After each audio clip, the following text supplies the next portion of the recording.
आज तेजिंदर बिर्क हैं हमारे साथ, जिनका परिचय पहले भी है आपसे हमसे। और जिस समय लखीमपुर में घटना घटी थी, आपने इन्हें देखा होगा। कोशिश थी कि इन्हीं को कुचल दिया जाए। भगवान की कृपा थी कि इनकी जान बच गई। इनके ऊपर जो उस समय गाड़ी चढ़ाना चाहते थे, चोट तो इनको बहुत लगी। और जब लोगों ने इन्हें देखा नीचे पड़े हैं, तो लोग पहचान भी नहीं पा रहे थे। वहाँ के किसान लोगों ने, नेताओं ने इन्हें तुरंत लखीमपुर में भेजने का काम किया इलाज के लिए। उसी समय मुझे जानकारी हुई कि तेजिंदर बिर्क के साथ ऐसी घटना घट गई है और कुछ किसानों की कुचलने से जान चली गई है। घटना बड़ी है। मैंने उसी समय अपनी पार्टी के नेताओं को फ़ोन किया कि क्या घटना हुई है। तब जानकारी मिली कि तेजिंदर बिर्क अस्पताल में है। मैंने कहा कि तुरंत मेरी बात कराओ। वो अस्पताल पहुंचा, हमारी पार्टी का नेता। तेजिंदर बिर्क जी से उस समय बात हुई मेरी, और साथ ही साथ मेरी डॉक्टर से भी बात हुई जो तेजिंदर बिर्क को उस समय देख रहे थे। मैंने डॉक्टर से यही कहा कि अगर आप इलाज कर सकते हैं तो आप इलाज करिए, और अगर रेफ़र करना चाहते हैं, इनके परिवार के अगर लोग चाहते हैं रेफ़र कर दें और इलाज कहीं और हो जाए इनका, तो वो तुरंत करिए, जिससे इनकी जान बच जाए। सच्चाई ये है कि समय पर इलाज और वहाँ के नेता कार्यकर्ताओं ने जो इनकी मदद की, और सबसे बड़ी मदद की है भगवान ने, जो इन्हें बचा लिया। इन्होंने किसान की लड़ाई लड़ी, और मैं तमाम अपने किसान नेताओं को, किसानों को धन्यवाद देना चाहता हूँ, जिन्होंने संघर्ष किया, जो अन्याय के खिलाफ लड़ते रहे। और किसानों ने आखिरकार सरकार को झुका ही दिया। 3 काले कानून आए थे, 3 काले कानून लाए गए थे। किसानों के ऊपर न जाने कैसे कानून लागू हो रहे थे। खेती बर्बाद हो जाती, ज़मीन छिन जाती, किसान मजदूर बन जाता, दूसरों के हाथ में पूरी की पूरी फसलों का, अनाज का कंट्रोल चला जाता, मार्केट पे छूट जाता हमारा किसान। किसान शहीद हुए, जान गई। आंदोलन किया, झूठे मुकदमे लगे, परवाह नहीं की, और उस आंदोलन को लगातार चलाते रहे। अंततः वोट के लिए भारतीय जनता पार्टी ने तीनों किसानों के काले कानून वापस लिए। जो लोग आतंकवादी कहते थे, जो लोग मवाली कहते थे, न जाने किन शब्दों से किसानों को अपमानित करते थे, आज वो कह रहे हैं कि किसानों के हित में वो 3 कानून वापस लिए। इसलिए समाजवादी पार्टी ने तय किया है कि हम अन्य संकल्प लेते हैं कि जिन्होंने किसान पर अत्याचार और अन्याय किया है, उनको हराएंगे और हटाएंगे।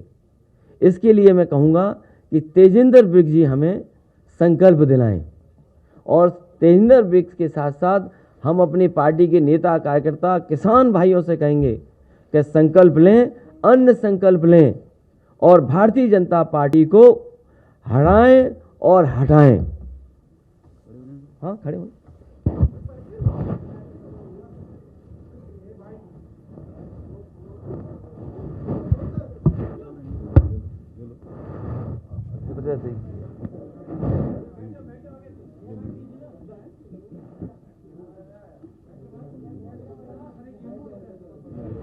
अनाज, गेहूं और चावल आप भी ले सकते हैं।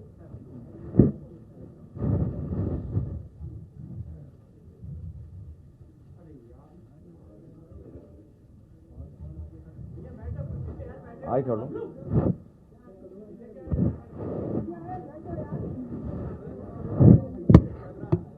हम सभी लोग संकल्प लेते हैं कि जिन्होंने किसानों पर अन्याय और अत्याचार किया, उनको हराएंगे और हटाएंगे। ये हमारा अन्य संकल्प है।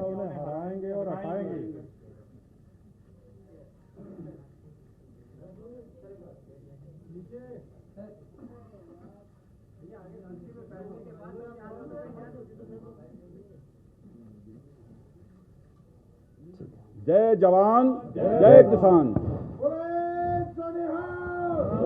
श्री अकाल।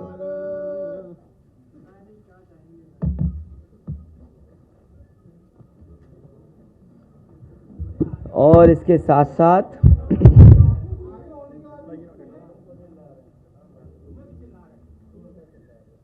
हम अपने पत्रकार साथियों से भी कहेंगे बाद में चुपचाप आप भी लेना संकल्प। इसके साथ साथ समाजवादी पार्टी का मैनिफेस्टो तो आएगा और मैनिफेस्टो में बहुत सी चीजें आएंगी, लेकिन आज किसान के सवाल पे जब अन संकल्प लिया है तो समाजवादी पार्टी और हमारे मैनिफेस्टो में इस बात को शामिल करेंगे कि सभी फसलों के लिए एमएसपी प्रदान की जाएगी और गन्ना किसानों को 15 दिन में उनका भुगतान सुनिश्चित किया जाएगा।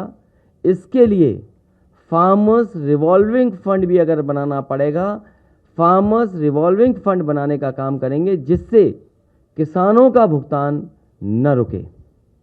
साथ ही साथ 300 यूनिट जो फ्री बिजली का समाजवादी पार्टी ने संकल्प लिया है, घोषणा की है, मैनिफेस्टो में शामिल करेंगे। मैं उस बात को फिर दोहराता हूं कि सभी किसानों की सिंचाई के लिए मुफ्त बिजली दी जाएगी। साथ ही साथ ब्याज मुक्त लोन, बीमा एवं पेंशन की भी व्यवस्था किसानों के लिए की जाएगी।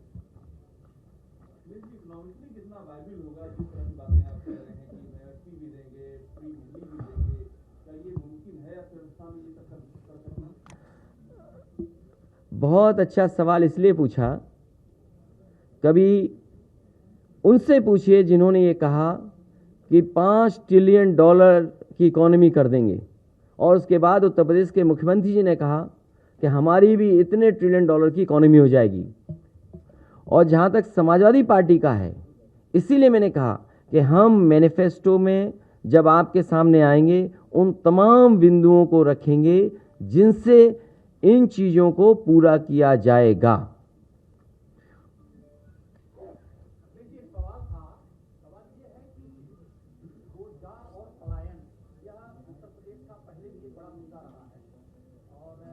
अगर आज किसानों पे रखो तो ज्यादा अच्छा रहेगा, इन्हीं बिंदुओं पे रखिए, क्योंकि इधर उधर की बात होगी तो बहुत लंबी बात जाएगी।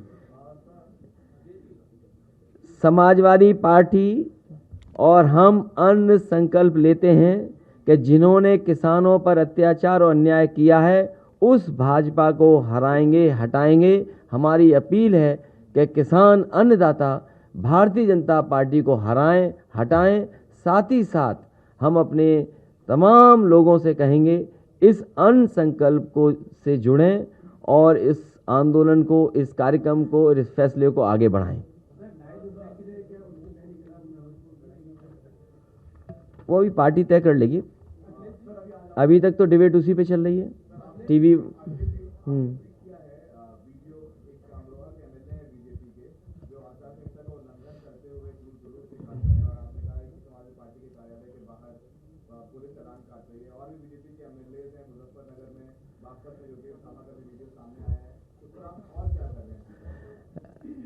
भारतीय जनता पार्टी, उनके नेता, उनके मुख्यमंत्री आचार संहिता का जगह जगह उल्लंघन कर रहे हैं। समाजवादी पार्टी लिखित शिकायत चुनाव आयोग को करेगी। हमें उम्मीद है कि चुनाव आयोग इन पर सख्ती से नियमों का पालन करने के लिए आदेश करेंगे।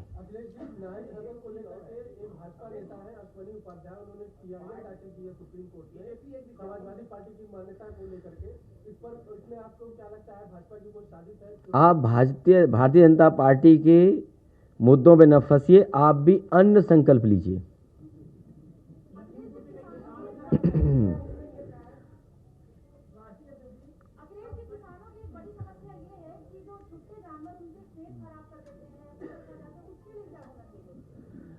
भारतीय जनता पार्टी ने हजारों करोड़ पैसे लगाए हैं। आखिरकार भारतीय जनता पार्टी ने 5 साल में हजारों करोड़ जानवरों की देखभाल के लिए, रखवाली के लिए, गाय माँ के उनके खाने के लिए इंतजाम किया, लेकिन आज भी सरकार नाकाम रही है।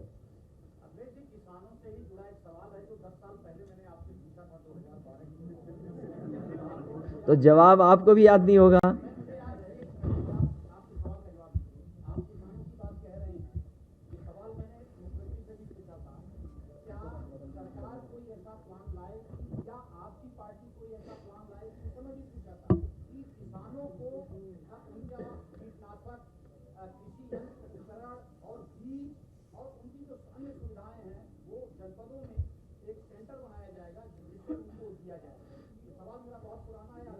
मैं आपको एक गाड़ी दूंगा और आप एक्सप्रेसवे पे जाइएगा।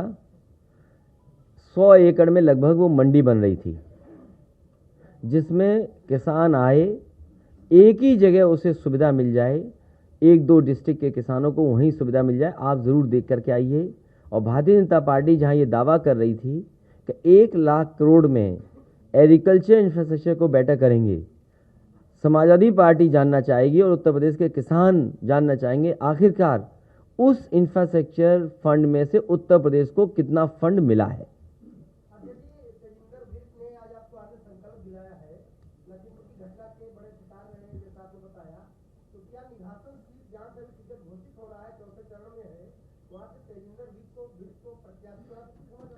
तेजिंदर बेग जी का सम्मान समाजवादी पार्टी करेगी।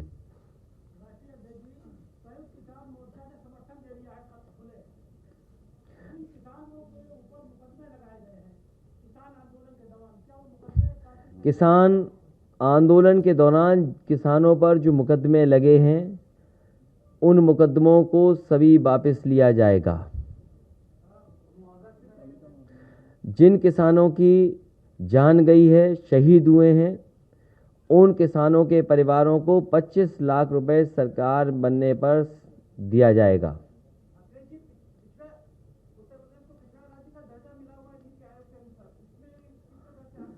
ये सवाल भारतीय जनता पार्टी से पूछो कि 5 साल सोते रहे और दिल्ली और लखनऊ की डबल इंजन की सरकार क्या कर रही थी।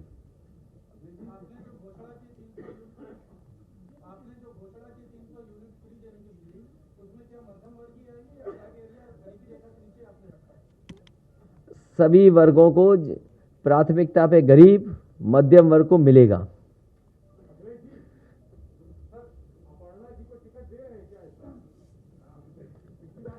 मुझे इस बात की चिंता है कि हमारे परिवार की हमसे ज़्यादा चिंता भारतीय जनता पार्टी को है। कहीं आप भारतीय जनता पार्टी से प्रेरित होकर के तो नहीं सवाल पूछ रहे हो? हाँ, ये असली सवाल है। भारतीय जनता पार्टी को याद दिलाने के लिए कि उन्होंने किसानों के ऊपर जीप चढ़ाई और कई मौकों पर मैंने कहा अंग्रेजों की सरकार में भी ऐसा जुल्म नहीं हुआ होगा जैसा भारतीय जनता पार्टी की सरकार में हुआ। जलियांवाले बाग में सीने पर गोली चलाई अंग्रेजों ने, और यहां पर जो शांतिपूर्ण तरीके से आंदोलन खत्म करके अपने घर लौट के जा रहे थे, पीछे से जीप चढ़ाई। उस सरकार से क्या उम्मीद करोगे? इसीलिए हम संकल्प ले रहे हैं, ये अन्य संकल्प ले रहे हैं। जिन्होंने किसानों के साथ ऐसा व्यवहार किया है उनको हटाएंगे और हराएंगे।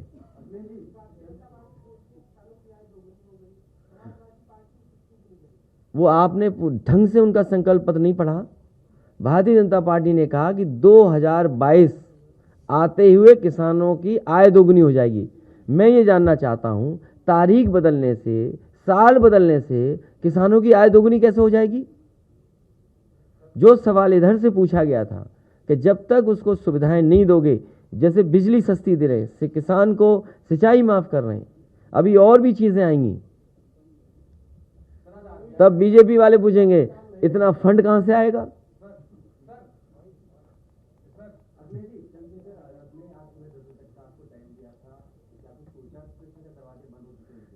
मैं आपको भाई मानता हूं। जो भी लोग हैं, हम छोटे बड़े भाई मानते हैं, जो उम्र वाले हैं उन्हें चाचा मानता हूं। तो अब और क्या कहें हम?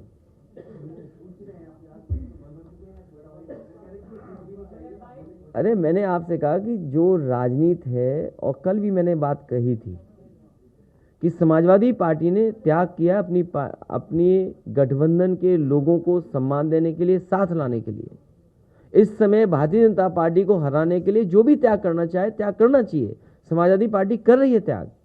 और जहां तक चंद्रशेखर का सवाल है, मैंने सीटें दी थी, अगर वो भाई बन के भी मदद करना चाहते हैं तो करें। समाजवादी पार्टी ने, और केवल समाजवादी पार्टी का प्रयास नहीं था, केवल एक व्यक्ति या एक पार्टी की सवाल नहीं था। अगर पुराना इतिहास उठा करके आप देखेंगे, बाबा साहब भीमराव अम्बेडकर जी से समाजवादी पार्टी के नेता, समाजवादी नेता डॉक्टर राम मनोहर लोहिया दोनों मिलकर के साथ काम करना चाहते थे। क्या इतिहास नहीं जानता? इतिहास में वो बातें दर्ज हैं कि पत्र लिखे गए थे कि डॉक्टर भीमराव अम्बेडकर जी और डॉक्टर राम मनोहर लोहिया दोनों मिलकर के काम करना चाहते थे उस समय की राजनीतिक परिस्थितियों को देखते हुए। और एक बार फिर समाजवादी पार्टी ने प्रयास किया था, उससे पहले नेताजी ने कोशिश की थी। माननीय काशीराम जी को पहली बार सदन में अगर कहीं से भेजा गया था, वो हमारे गृह जनपद से भेजा गया था, इटावा से भेजा गया था। तो कोई किसी के कहने से आरोप न लगाए। ये जानवर किसने छोड़े हुए हैं बताइए आप? क्या योगी जी ने पकड़ा जानवर कोई? नहीं, हमारा पत्रकार साथी कम उम्र का है, पहली बार लगता प्रेस कॉन्फ्रेंस में आया है। तो मैं चाहूंगा कि ये हमारा साथी जो है समझदार है, कुछ जानवर के लिए बताओ कि भाई हम क्या करें, हम नहीं समझ पा रहे हैं कुछ।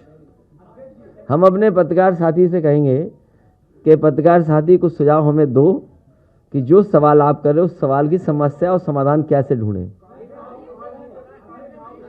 हाँ, समस्या समाधान ढूंढिए तो बताएंगे। समझ गए आप? हैं?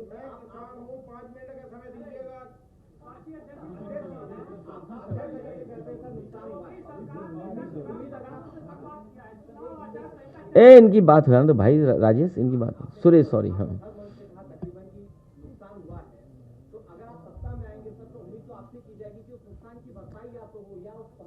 सवाल दोबारा पूछो, दोबारा पूरा ढंग से पूछिए। हाँ, समझ सवाल ही नहीं पूछ पा रहा है। आप मुझे बताइए। और एक सवाल मैं पूछूंगा, अगर ये जानवर पे तैयारी करके आए हैं, अगर ये जानवरों पे तैयारी करके आए हैं हमारे पत्रकार साथी, तो हमारी उसमें मदद करना। अब सवाल पूछो।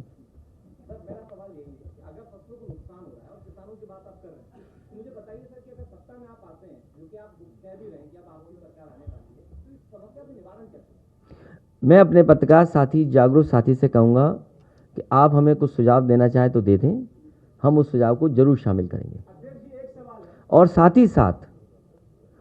ही साथ वो आंकड़े भी बताइए कि किस सरकार में सबसे ज्यादा एक्सपोर्ट बढ़ा है।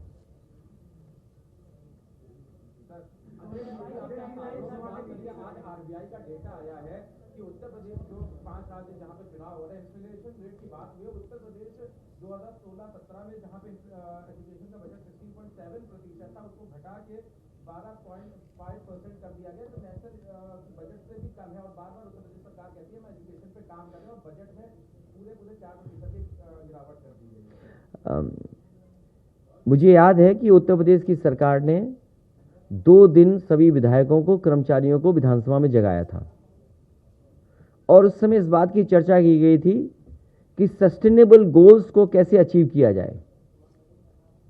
उस समय जब जागे हुए विधायक, मुख्यमंत्री खुद जागे रहे, अगर उस समय काम किया होता सस्टेनेबल गोल्स पर, तो जो आज आरबीआई के आंकड़े आ रहे हैं वो नहीं आते।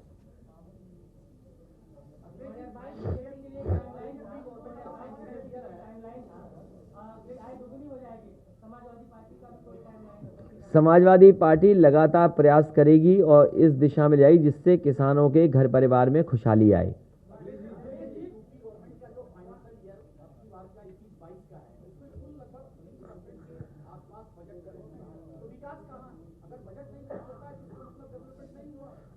इसीलिए तो आपने अच्छा बता दिया, 20% खर्च हुआ तो 80% बच गया, तो हम इस्तेमाल कर लेंगे। आपका जवाब आ गया वहां से। आप उन्हीं से पूछ लेते सवाल, हमसे क्यों सवाल पूछ रहे थे? बताइए, हमसे सवाल पूछ रहे, जवाब उनके पास रखा है। नहीं, अभी उम्मीदवार नहीं है, लेकिन कम से कम कुछ सीखने को तो मिलता है। जब अगर 80% बजट नहीं खर्च हुआ तो वो पैसा इस्तेमाल होगा, किसानों की सुविधाओं में इस्तेमाल होगा। और कम से कम ये भारतीय जनता पार्टी को बचाना चाहिए, खजाने में पैसा बचा है कि सब बर्बाद कर दिया।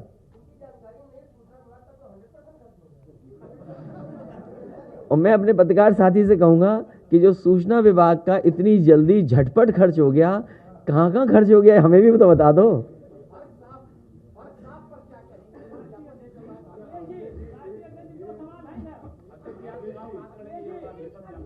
अरे कई बार सवाल पूछा, अपने आप जवाब मिल जाएगा जब नाम आएगा था।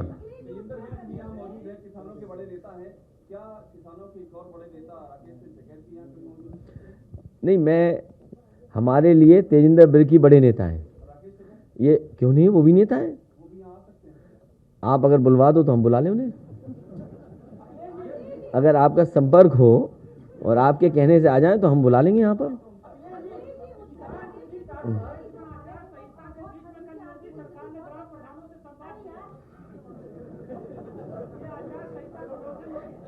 अरे तुम्हें सुनाई नहीं देता, उम्र ज्यादा हो गई। आप बोलिए।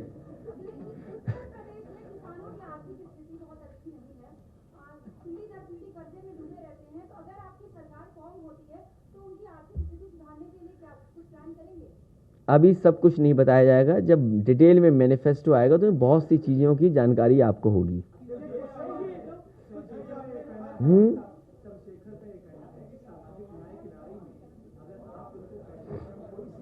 अब मुझे लगता है कि बीजेपी भी इसमें शामिल है साजिश में। अब मुझे लगा, अभी तक तो मैं कांग्रेस मान रहा था, लेकिन अब मुझे दिखाई देगा बीजेपी भी शामिल है। मैनिफेस्टो आएगा भारतीय जनता पार्टी के बाद। पहले भारतीय जनता पार्टी बताए कि उनके स्मार्ट सिटी कितने बने, उसके बाद समाजवादी पार्टी का आएगा घोषणा पत्र।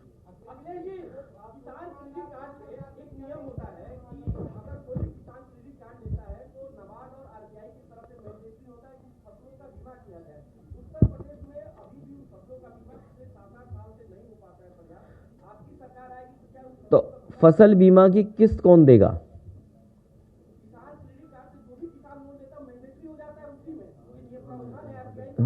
किस्त कौन देगा? नहीं, किस्त कौन देता है? बैंक देगा किस्त। हम जानकारी कर लेंगे, इसमें हमें जानकारी नहीं है। अभी हमें जानकारी नहीं है, क्योंकि मुझे याद है कि जब फसल बीमा को लेकर के भारत सरकार ने कुछ टिप्पणी की थी उत्तर प्रदेश सरकार को, तो बहुत सारे किसान इस पक्ष में नहीं थे, फसल बीमा के पक्ष में। और फसल बीमा का पैसा भी किनको मिल रहा है? मुझे याद है इस बात के लिए भी कि जिस समय समाजवादी सरकार में किसान दुर्घटना बीमा में एक बैंक के माध्यम से किसानों को जब मदद करते थे 5 लाख दुर्घटना बीमा, तो उसमें बहुत सारी कानूनी ऐसी चीजें थीं जिससे किसान को समय पर मदद नहीं हो पाती थी। उस समय समाजवादी सरकार ने बैंक को हटा करके सीधा सरकार ने मदद करने का काम किया था किसान दुर्घटना में। इसलिए बैंकें होती हैं मदद के लिए, सरकारें होती हैं मदद के लिए। बैंक और सरकार मिलकर के किसान को और गरीब को उलझाना नहीं चाहिए। ये तमाम ऐसी योजनाएं बनी हैं जो उलझाती हैं। इसलिए जब तक पूरी जानकारी नहीं होगी तो नहीं बता पाएंगे। बीजेपी क्या कह रही है बताओ पहले। नहीं, इसका कोई जवाब नहीं है। आप मुझसे सवाल पूछिए कि बीजेपी किसानों की आय दोगुनी के लिए क्या कह रही है। नहीं, आप मुझसे सवाल पूछिए कि भारतीय जनता पार्टी किसानों की आय दोगुनी के लिए क्या कह रहे हैं, बताइए। नौजवानों के लिए नौकरी और रोजगार के लिए क्या कह रहे हैं, ये बताइए, पूछिए। नहीं, वो सवाल पूछिए जो किसानों के हित का हो। अभी ये नौजवान पूछ रहा था कि जानवर से बर्बाद हो रहे हैं किसान। आप पता करिए, पूरे देश में सबसे ज्यादा जानवरों से अगर कहीं जान गई है तो उत्तर प्रदेश में जान गई है।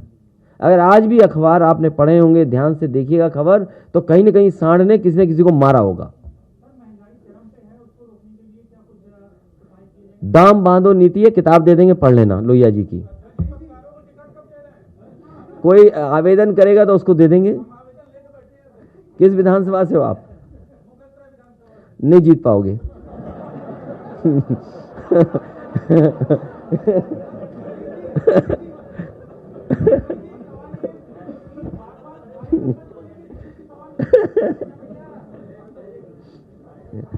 इसलिए नहीं जीत पाएंगे, वहां जो माफिया हैं, तुम ईमानदार आदमी हो,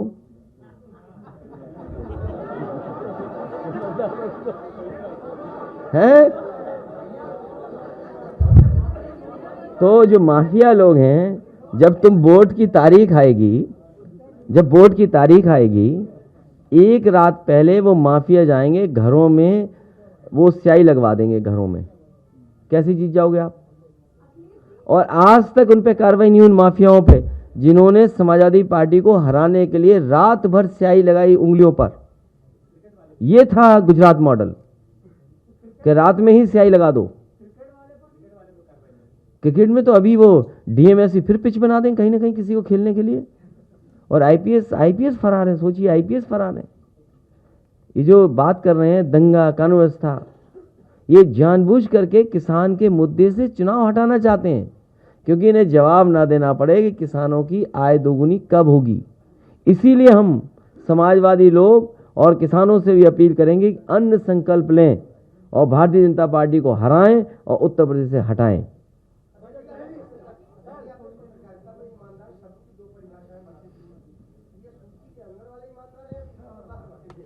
देखिए, ये तो आपके खुद के आचरण ने बनाया आपको। हम तो हर एक को ईमानदार बोलते हैं, लेकिन जनता को समझे तो अलग बात है। भाई मैंने ईमानदार कहा, आप हंसे क्यों? ये तो गलती आपकी है।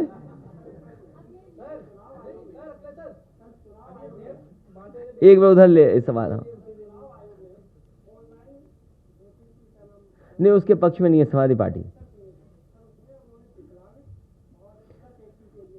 समाजवादी पार्टी ने अपील की है अपने लोगों से कि बूथ पर वोट डालेंगे जाके।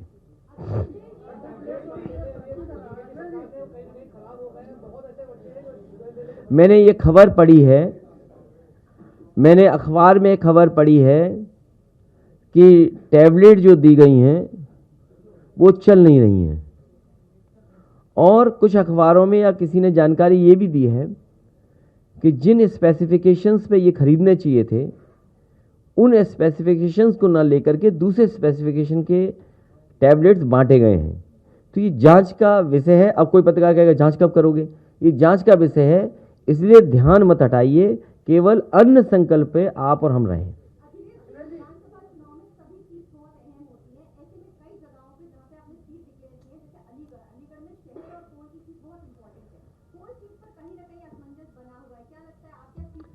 मैं अलीगढ़ की जनता से कहूँगा कि हरदुआगंज पावर प्लांट बनाया, 4 लेन से जोड़ा, विकास की तमाम योजनाओं से जोड़ा, उत्तर प्रदेश की खुशहाली के लिए बहुत काम किए।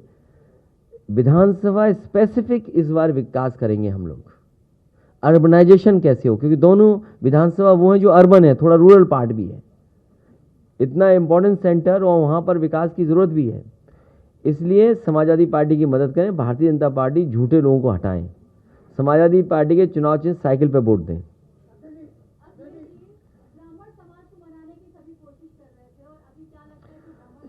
समाजवादी पार्टी अन्न संकल्प के साथ सभी के साथ खड़े होकर के सभी को मनाएगी, सभी का साथ लेगी।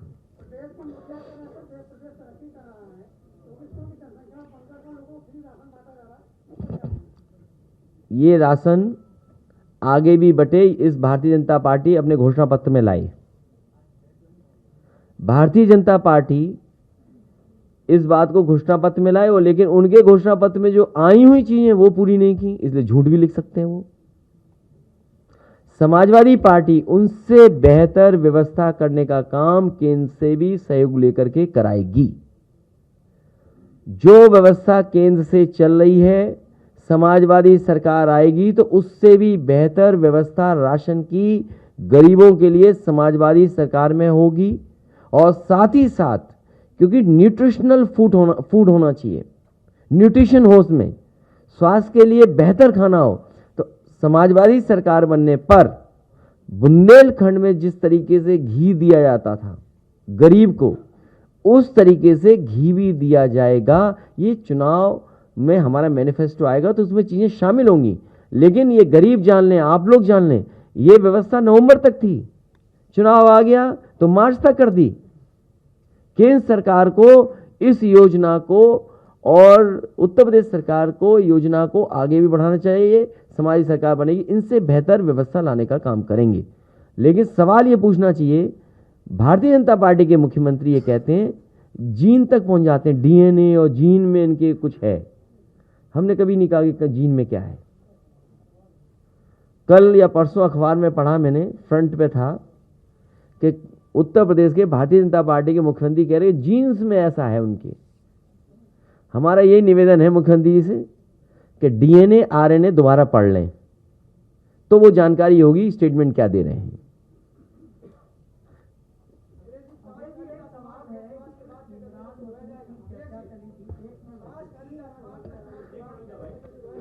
है जी, किससे? समाजवादी सरकार में सभी नदियों को साफ किया जाएगा। जो नदी हम पूजा पाठ में पानी इस्तेमाल करते हैं वो नदियां गंदी ना हो। भारतीय जनता पार्टी ने मां गंगा से झूठ बोला और जो काम चल रहे थे, ये नदी का किनारा जो गोमती रिवरफ्रंट बना है, ये केवल रिवरफ्रंट नहीं था, एक एग्जाम्पल था कि शहर के अंदर के नाले गंदगियां न जाएं। हमारे उत्तर प्रदेश के जितने शहर हैं किसी न किसी नदी पे के किनारे बसे हैं या वहाँ के नाले, वहाँ की गंदगी किसी न किसी नदी में जुड़ जाती हैं जाके। इसलिए ये शहर तो नहीं हटाए जा सकते। अब एक ही ऑप्शन ये है कि हम शहर में अपनी नदियों को कैसे साफ करें, कैसे उनमें साफ पानी बहे, उस पर समाजवादी सरकार काम करेगी। काली नदी बर्बाद हो गई, हिंडन बर्बाद हो गई, यमुना बर्बाद हो गई। मुझे याद है, शायद आपको भी पता होगा, आप ही ने बताया, किसी ने बताया कि चौधरी चरण सिंह जी हिंडन नदी के किनारे बैठ करके पानी से हाथ धो लेते थे, पानी नहा भी ले लेते थे। सोचिए आप, हमारे गांव में ऐसे बुजुर्ग हैं जो कहते थे कि हम बम्बे का पानी पी लेते थे। ऐसी ऐसी नदियां थी जिसमें साफ पानी बहता था। जिम्मेदार कौन है? जिम्मेदार कांग्रेस है, जिम्मेदार बीजेपी है। और बीजेपी और कांग्रेस का हिसाब किताब लगाओ, कितना पैसा नदियों में बहा गया, बर्बाद हो गया। अब जब दिल्ली जैसी जगह यमुना साफ नहीं हो पाई, ये आईना है गोमती रिवर फ्रंट और वर्णा नदी रिवर फ्रंट जो बन रहे थे, ये आईना है, आईना। जो सरकारें नदियां साफ करना चाहती हैं उनके लिए एग्जाम्पलरी काम है जो उत्तर प्रदेश में समाजवादी सरकार ने करके दिखाया। हजारों करोड़ रुपए की जरूरत नहीं है बर्बाद करने की। प्लानिंग के साथ सही तरीके से किया जाए तो वो नदी साफ बही जा सकती है। और आपने देखा होगा जब डिफेंस कॉरिडोर, डिफेंस का जो एग्जीबिशन थी जिस समय, क्या नजारा था गोमती के किनारे, क्या क्या नहीं हो रहा था। वहां रोइंग हो रही थी, हेलीकॉप्टर्स उड़ रहे थे और नेवी और एयरफोर्स के लोग न जाने कितने कार्यक्रम कर रहे थे। तो ये हर साल हो सकता है और पूरे साल ऐसे कार्यक्रम हो सकते हैं। लेकिन हमारे भारतीय जनता पार्टी के बाबा मुख्यमंत्री, उन्हें इसी की चिंता है जो यहां बैठा हमारा नौजवान जो पूछ रहा है। अरे सांड छोड़ो, गोबर नहीं हटा पाए, सड़कों पे गोबर। और अभी तो एक वीडियो वायरल हो रहा है, सांड एक बाबा को दौड़ा ले रहा है। हाँ, वो बाबा को दौड़ा रहा, बताइए।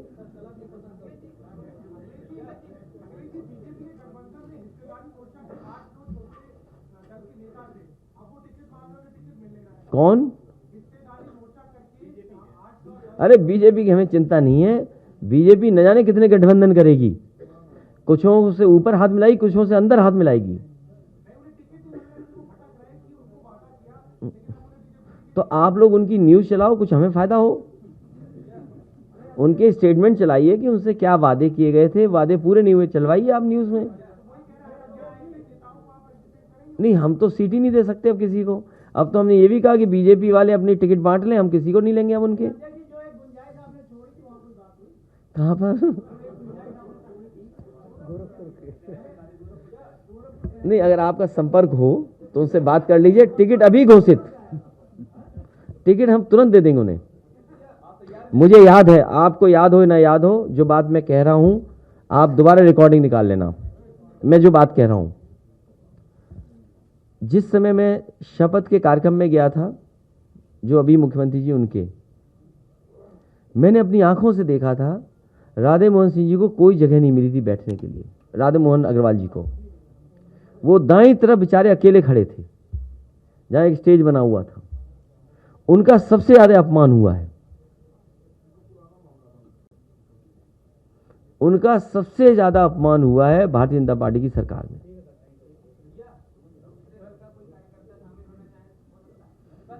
नहीं, अगर अरे अभी पत्रकार साथी टिकट मांग रहे थे, तुम शामिल हो जाओ, हो गए शामिल, जाइए। अच्छा ठीक, बहुत स्वागत आपका। ठीक है, आप पत्रकार साथियों का बहुत बहुत धन्यवाद, बहुत बहुत बधाई, बहुत बहुत धन्यवाद।